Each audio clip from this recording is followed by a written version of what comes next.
J Loren Norris, and I'm so excited that you're here today. I have a chance to have a conversation with a guy that I've known for about a dozen years now, which means he's really old. Okay, maybe not him. I'm getting older, and he's just, honestly, he looks the same way he did when I met him 12 years ago. It's all good living, and I haven't been doing it so well. But Mondo is a guy that has kind of been through all of it. He's seen every side of this thing we call a Christian life, as a father, as a son, as a husband, as a brother, as a servant in the kingdom, as an employee in the kingdom. And the ideas that people say you've got to be able to separate your life from your religion.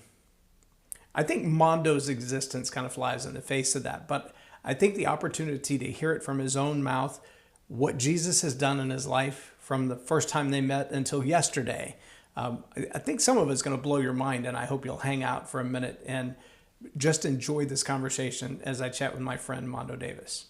Mondo, thanks for coming, man. I appreciate you being here. So honored to be here, J Loren. Thank you so much for having me on the show. I'm glad you were able to be here and available. So for those who have no idea who you are, what you've done, I'm going to start with a really basic question. Who is Jesus to you, and when and where did you meet him?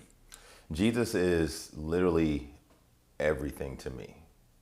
And he is literally the filter that my entire life moves through. I met him when I was 16 years old in desperate need of a savior. Didn't realize it. Immoral, sexually immoral. Man, I was really good at sinning. I got really good at it, Lauren.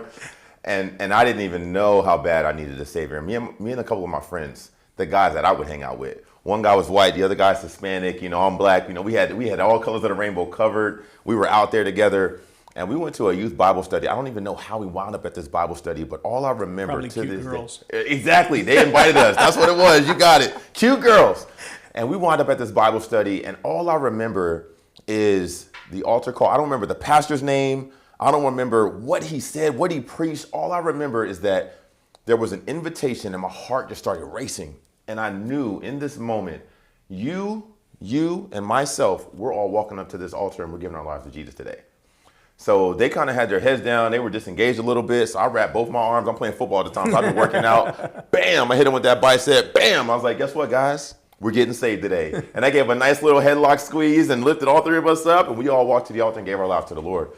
And to this day, two of us are still really, really, really, really close. It's been 26 years we've been best friends. The other one we're still in contact with. Nothing really severed the relationship, but just time and distance grew us apart.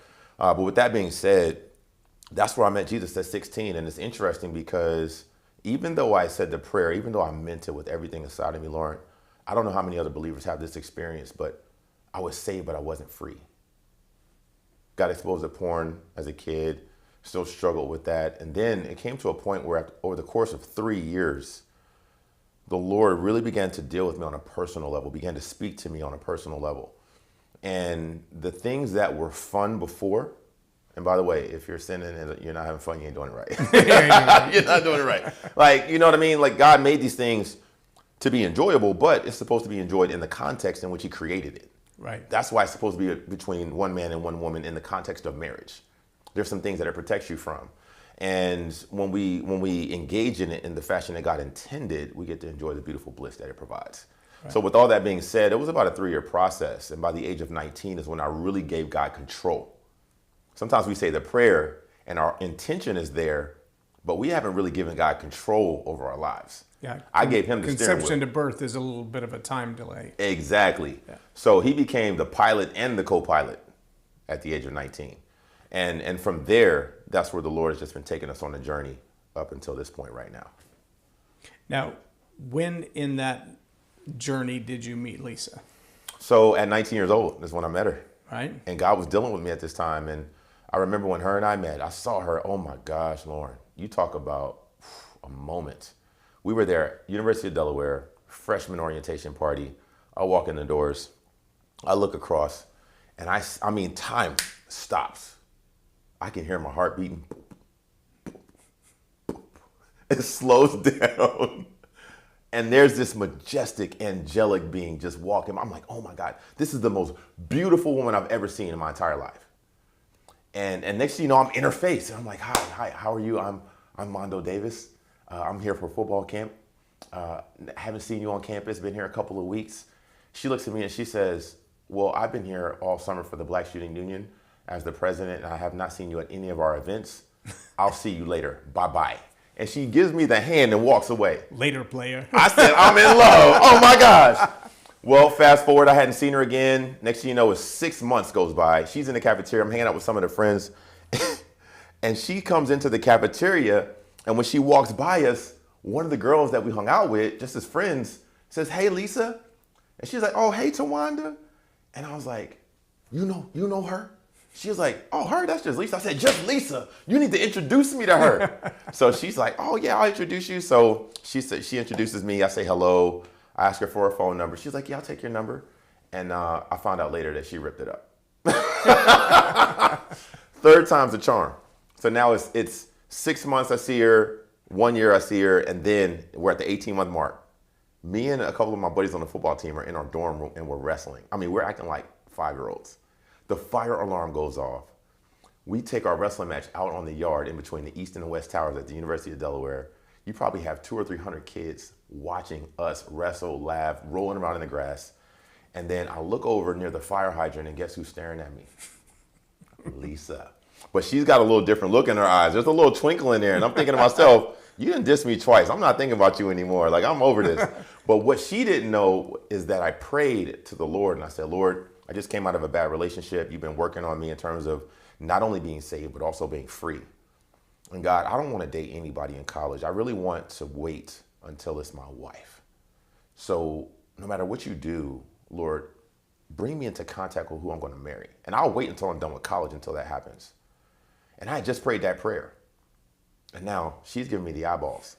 And next thing you know, I hadn't seen her but 3 times in 18 months. And now every day on campus, I'm bumping into her as if God's up there like, yes, Mando and Lisa, hi, say hi.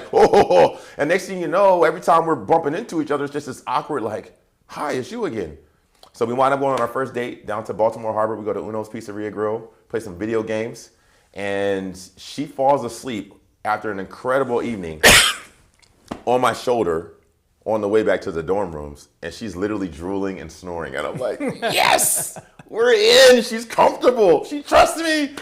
So at that point, it was over. We were like, 2 peas in a pod through my entire college career. She was probably ready to get married at the age of 21.